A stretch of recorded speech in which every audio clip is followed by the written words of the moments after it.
Good evening, everyone. I appreciate y'all taking the time to join me this afternoon.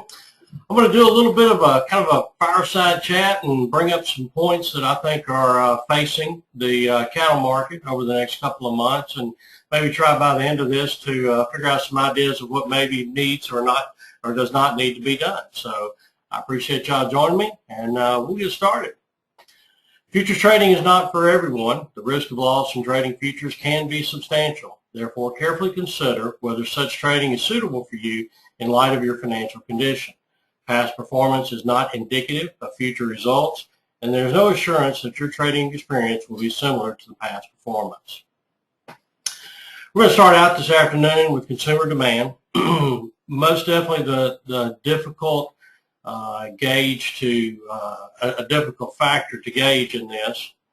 Employment is probably, in my opinion, the biggest factor of the consumer demand. Gasoline and energy price is second, because not only does that affect the consumer, but it also affects all the production potential as well. Interest rates as well too, as we will see, have risen quite sharply lately. I believe that will have some impact on the production costs as well. This is from the Bureau of Labor Statistics, and it shows over to the left-hand side the last 7-8 years that unemployment has been relatively low. It spiked in the 08-09 crash. And what it hasn't done is it hasn't ever seemed to go back to the same spot as where it was previously when we had the better economic condition.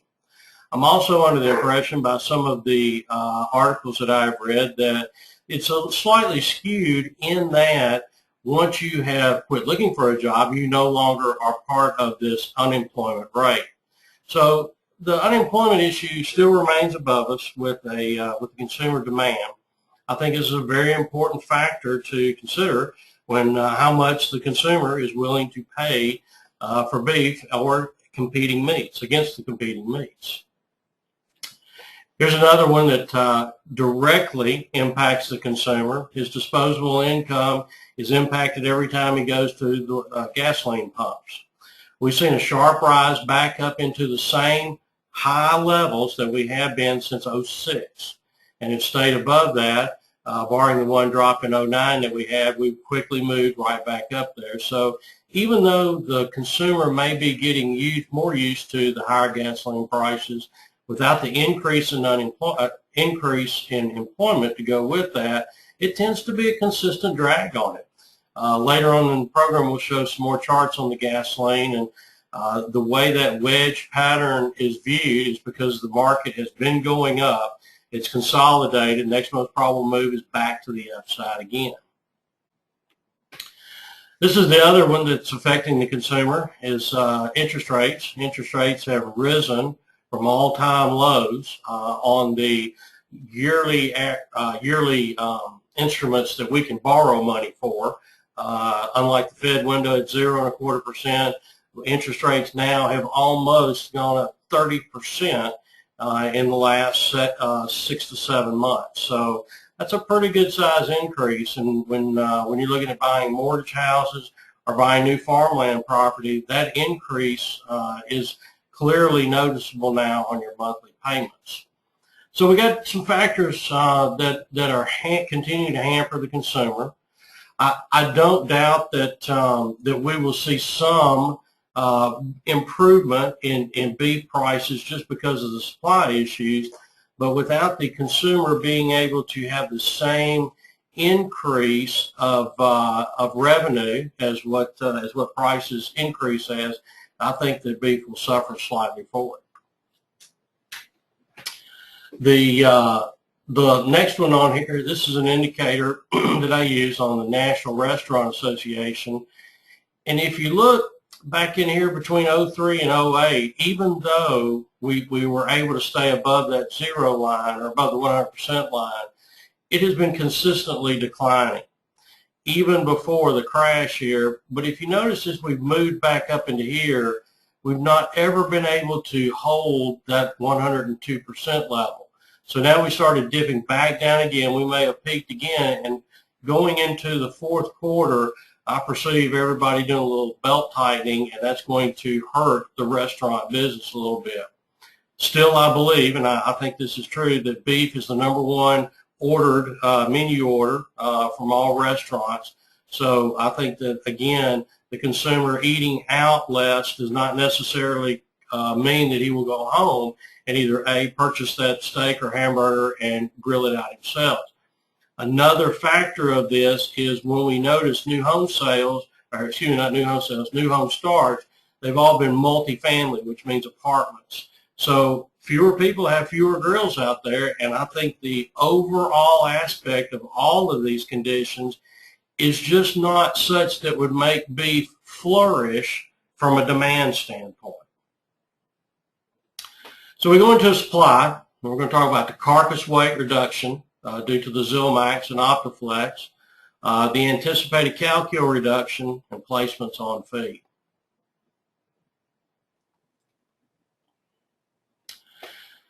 If you can see on this chart, the average weights have all been down in this area for the last probably 20 to 30 years. Only until 2011 did we start to increase the weights dramatically. That was at the inception of the usage of Zilmax. And we can see that there is a significant increase, and has been for the last 2 years, in carcass weights.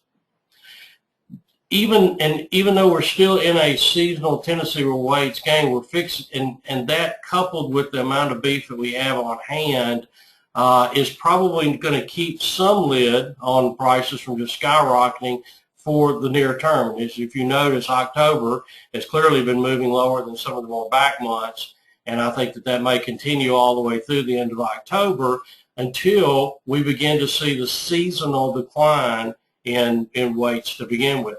I think they will still remain elevated for a while because nobody really knows exactly yet what the influence of the ban on Zilmax is going to be. It's way too early to tell. So even though we may start to begin to see a more seasonal decline in weight prices after September, middle of October, they will more than likely still be elevated at this time. The beef cow slaughter has finally started to drift a little bit lower, although it has followed the seasonal tendency. It has begun to drift a little bit lower. My anticipation or perception of this is if that cow will have one more calf, that calf is going to be more valuable with the calf and still the cow, potentially. So I believe that what we're seeing is a stoppage of the culling of cows, and I believe we're going to continue to see this for a while, whereas the averages will, although they will probably still follow the seasonal tendencies, they will probably be under those seasonal tendencies. Another big thing in the supply issue is going to be the dairy cow slaughter. As you see, it's been elevated over the last several years, and it's probably going to remain elevated for a little while longer. But as the seasonal tendency begins to turn later on towards the end of the year, what we might be seeing then is not only that seasonal pattern taking place, but we might actually stop killing a few more dairy cows. We've begun to see some of the products, milk, butter, and cheese, sitting at the low end of their ranges there. And the reason for we keep killing cows and keep killing cows because of those low prices, to try to spur some demand for a lack of supply. So that might start having, with the cow kill, the elevated dairy cow kill, that might start having some impact on it. And of course, the numbers of cattle on feed have been declining. They're anticipated to continue to decline. The infrastructure to produce cattle is at probably one of the most weakest levels that we've ever seen. It cannot grow fast. It cannot ramp up the way that corn and bean production has. It will take several years before you even begin to see any increase at all if the culling stops right now and we begin to increase the breeding scale significantly. It's still going to take 2 to 3 years before there's any notice whatsoever. So I think the number of cattle on feed are going to continue to be lower. The difference in the amount of beef production versus the loss of number of cattle on feed has clearly been the Zilmax. The increase of the carcass weight, the elevated cow kill, and especially dairy cow kill, has continued to keep production ramped up at a pretty good rate, and it's only about 3 to 4% behind last year. So with the coupling of not only losing the potential carcass weight, we've also still got to deal with fewer cattle on feed. All in all, the supply situation looks about as bullish as you could ever ask it to. So we're fighting really two strong fundamentals here of not very much supply and not the anticipation of it being very much for a long time, versus the consumer's willingness to be able to pay more and more. And all we have right now is history in front of us. It says $130 is the top that some packer is willing to pay for cattle, and that $158, $160 is the high end that they're willing to pay for feeder cattle right now. I believe that will change, and I believe you'll see more upper pressure on those historic highs, but I'm not real sure that you're going to see it right away. I think the next couple of months we're still going to have ample plenty beef on hand. I think we'll have a slowdown in the consumption of it the first of the year with a new Fed chairman, maybe new optimism, maybe something in the demand cycle changes that really begins to reflect the problem that the supply issue is in. So we're going to take this and we're going to try to see if we can get some price outlooks for it. We'll start off with the live cattle first. October broke the trend line yesterday. It followed through today. It's below the 34-day moving average, and the oscillator is below the zero line.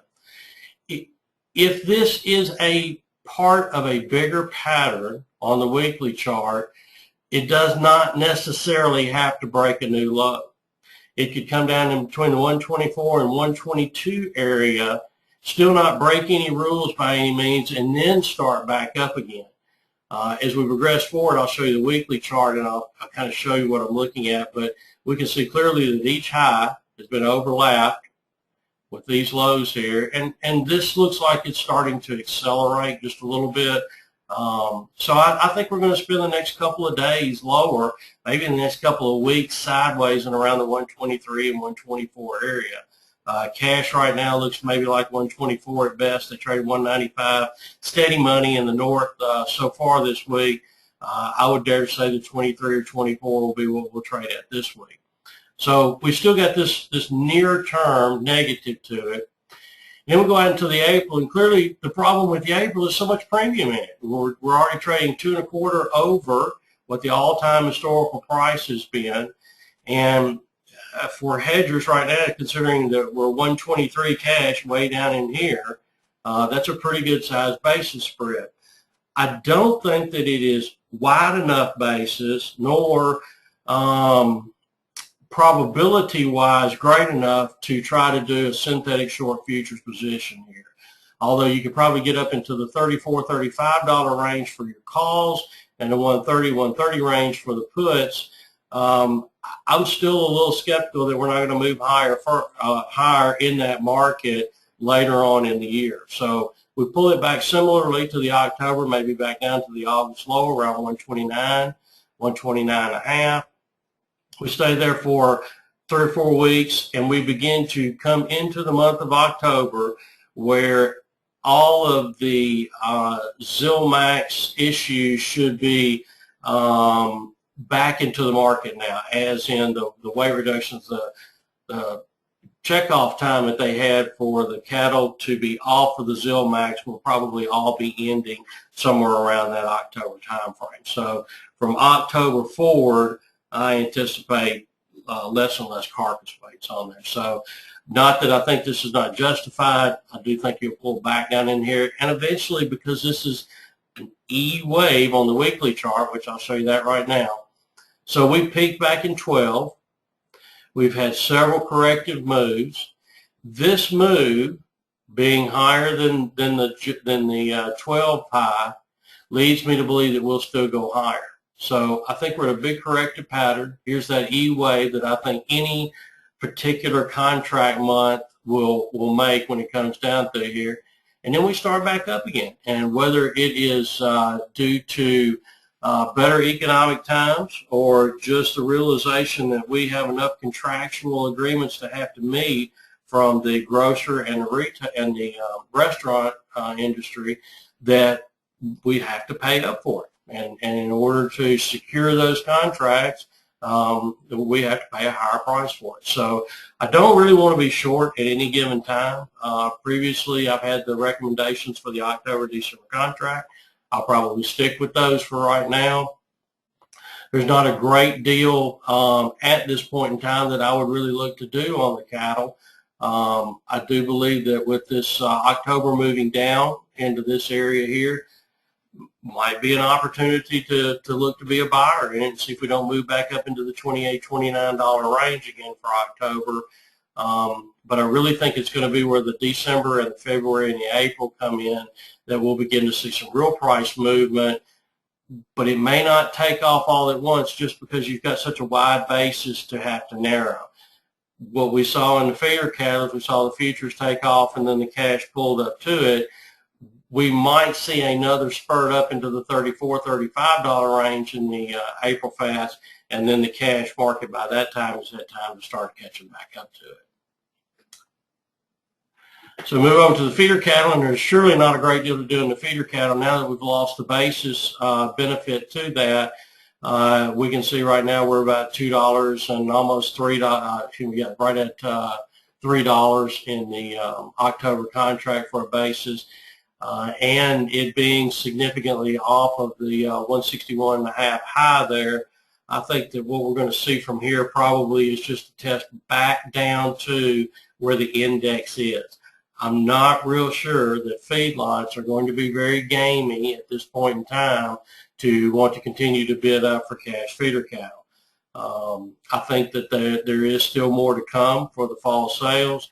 And that once a great deal of that comes in, maybe then we start to see the market, the futures and the cash just continue to push back towards one another, with the feeder cattle index being right here at maybe the top of it for where it is right now. January contract looks just the same. There's not much difference.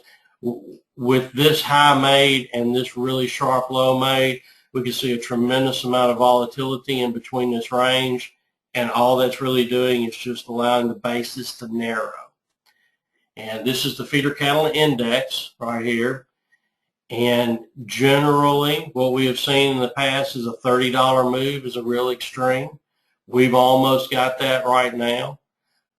You're just barely breaking above the all-time historic high close. You hadn't actually made it yet. And we close on Friday.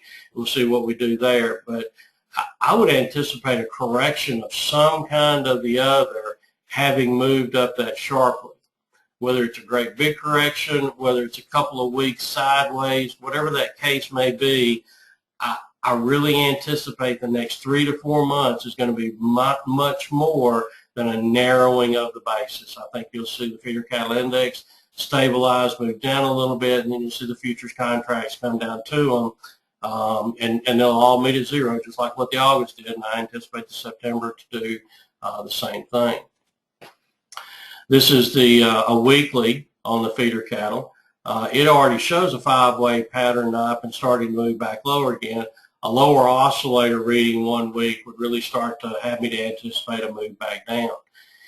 Again, I think because the situation is so friendly, I would look more for a sideways, the lower trade, than I would a big deep correction in there, a big ABC correction. So a sideways trade, possibly back down to as low as 150 again, just wouldn't surprise me a bit in the world on the near term.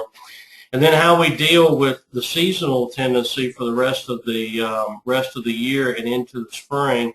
Historically, the lows are made sometime in the spring, so whether this correction lasts that long or not, or whether we just keep the premiums in the back months, probably is more what it's going to do. But before we see the next move up, I would really dare to say that we'll have to go into February or March and see if there is any change in the corn planting acres.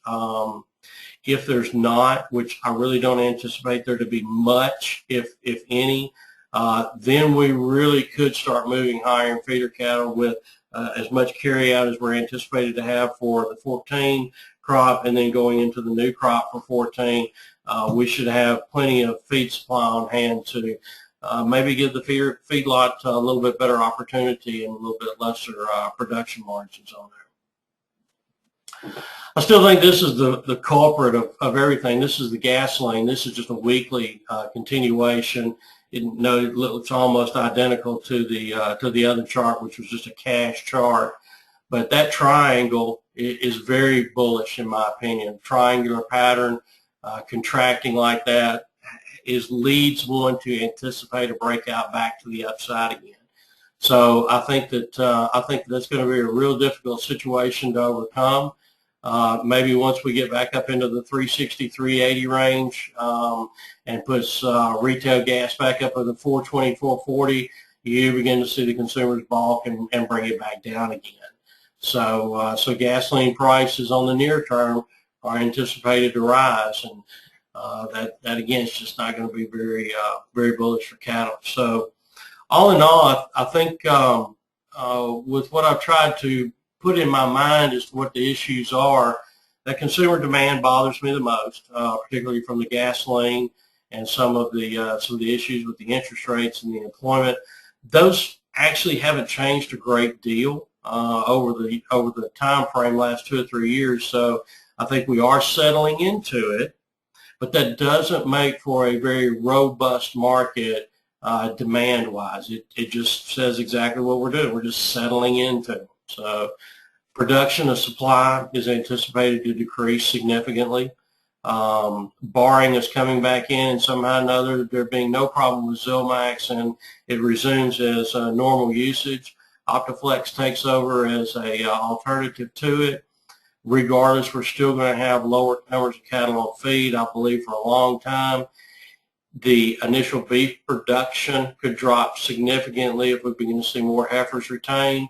If we see the dairy cow kill decline, which it's at a pretty elevated level, so to suggest that it could decline would not be out of the norm. And then maybe even keep 1 or 2 cows when they get ready to cull them.